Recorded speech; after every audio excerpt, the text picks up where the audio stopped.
Urusannya dalam yang sudah berumah tangga. Betul. Gimana kalau dalam pertemanan, hubungan dalam kantor, tetanggaan? Ternyata dalam pertemanan juga ada yang namanya toxic friendship. Ya, jadi Betul. kalau kita lihat ya, kita suka kan ngelihat teman kita sukses, kemudian kita sebenarnya nggak suka ngelihat kesuksesan Atau teman ada kita juga ya. teman yang misalnya dia datang ketika hanya butuh aja pinjem duit misalnya. Butuh cuman curhat, tapi begitu kita mau curhat gantian, dianya ngilang. Kayaknya curhat colongan nih kamu ya. Oh, enggak Kayak ya? kamu yang ketawanya paling kenceng deh di situ. Kayaknya dapat ya, jangan-jangan salah satu pihak dari kita. Oke, sebentar deh. Sekarang kita coba bahas ya bagaimana urusan yang saat keluar dari zona pernikahan, kemudian berada di kantor, bahkan bisa saling bully. Dan ini juga tidak sehat dan menjadi toxic. Betul. Kita lihat fenomena dari toxic friendship berikut ini.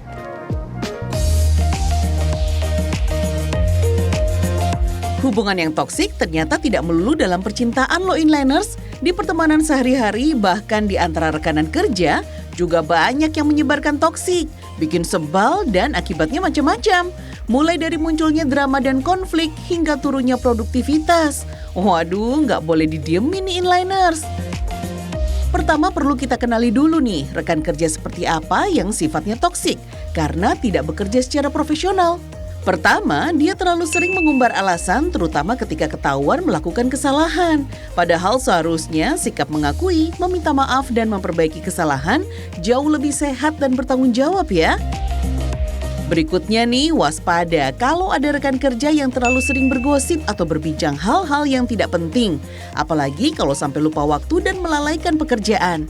Hindari terjerumus pada posisi yang sulit inliners, karena kita bisa terseret membicarakan hal yang sensitif. Nah, berikutnya, ayo siapa nih yang sering datang terlambat? Misalnya datang terlambat ke kantor atau terlambat masuk forum meeting online. Wah, nggak oke banget nih. Apalagi kalau telatnya sering banget, tanpa alasan yang jelas dan masuk akal. Makin parah lagi nih, kalau sudah sering datangnya telat, pulangnya minta duluan. Lagi-lagi tanpa alasan yang jelas ya, bisa bikin emosi rekan kerja yang lain nih inliners. Satu lagi nih, terlalu fokus bermain ponsel yang tidak esensial juga bikin gemes teman lainnya loh. Jadi sesekali saja mengecek dan membalas pesan yang masuk inliners. Terus gimana nih cara menghadapi teman kerja yang tidak profesional seperti ini supaya pekerjaan dan mood kita tidak ikutan terganggu? Paling gampang sih ya, batasi interaksi dengan rekan yang toksik ini supaya energi negatifnya tidak menular. Kalaupun harus berinteraksi dengan mereka, tetap tenang, jaga nada bicara dan langsung fokus pada topik utama tanpa banyak basa-basi. Ini juga sekaligus menjadi sinyal tentang ketegasan Anda. Kalau emosi kita sudah memuncak, usahakan tetap mengontrol emosi agar kita tidak terjebak pada masalah baru. Bersikap netral dan dingin bisa membuat si toxic person berhenti bertingkah. Nah, hubungan yang tidak sehat juga bisa terjadi pada semua jenis hubungan sosial loh inliners, tidak melulu terkait percintaan atau pekerjaan. Bahkan hubungan antar tetangga, teman pergaulan, bahkan persaudaraan atau kekerabatan bisa juga muncul seseorang yang sikapnya bisa jadi racun buat yang lain. Misalnya nih, persaingan tidak sehat, oportunis atau memanfaatkan, saling menjatuhkan, bahkan bullying. Wah, kalau tidak disikapi dengan taktis dan logis, lama-lama kita sendiri yang akan merugi inliners. Jadi, bersikap tegas adalah kuncinya. Tapi kalau dari pengalamanku sendiri, ketika kita misalnya merasa rendah diri dan juga kita merasa direndahkan dan justru ketika kita misalnya jalan bareng sama seorang teman, kita justru malah merasa insecure, kita merasa nggak nyaman, kita merasa sakit hati, mending cut off aja deh pertemanan itu. Dan kadang-kadang kita juga terjebak pada ide bahwa lebih baik punya banyak teman jika dibandingkan dengan punya sedikit teman tapi berkualitas. Menurutku sekarang mesti dibalik nih, lebih baik punya teman yang sedikit, 1 atau 2, asal berkualitas, memberikan support, memberikan dukungan, daripada punya teman banyak tapi kita nggak tahu ternyata baik di depan, busuk di belakang. Jadi emang sebenarnya harus saling mendukung ya. Kita tahu nih, kita akan tumbuh menjadi pribadi-pribadi yang jauh lebih matang. Dengan cara apa? Dengan cara mengontrol. Jadi memang sebenarnya kontrol diri ini sangat penting sekali. Tapi memang tidak mudah juga ya. Karena kita suka berada di dalam situasi yang cukup sulit. Tapi ngomong-ngomong, kamu pernah punya toxic friendship nggak?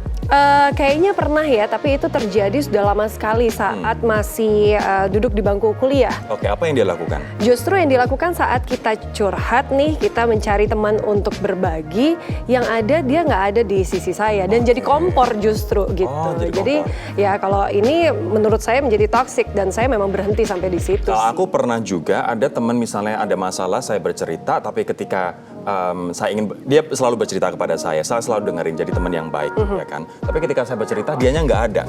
Jadi very self-centered, sangat egois begitu.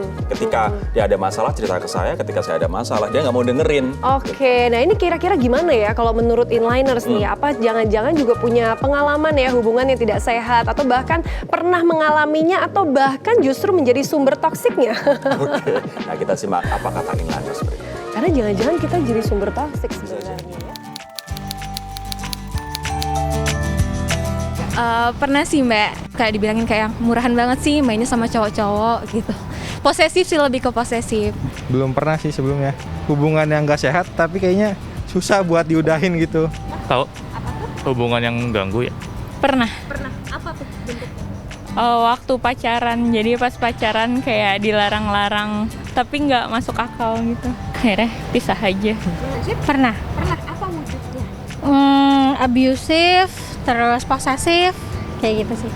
Pernah.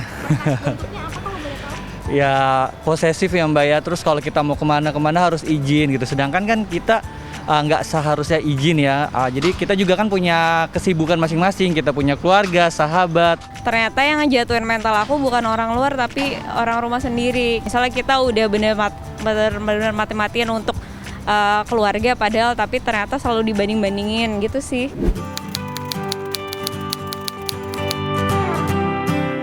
Nggak baik, harus ditinggalin aja sih kalau saran aku, walaupun susah.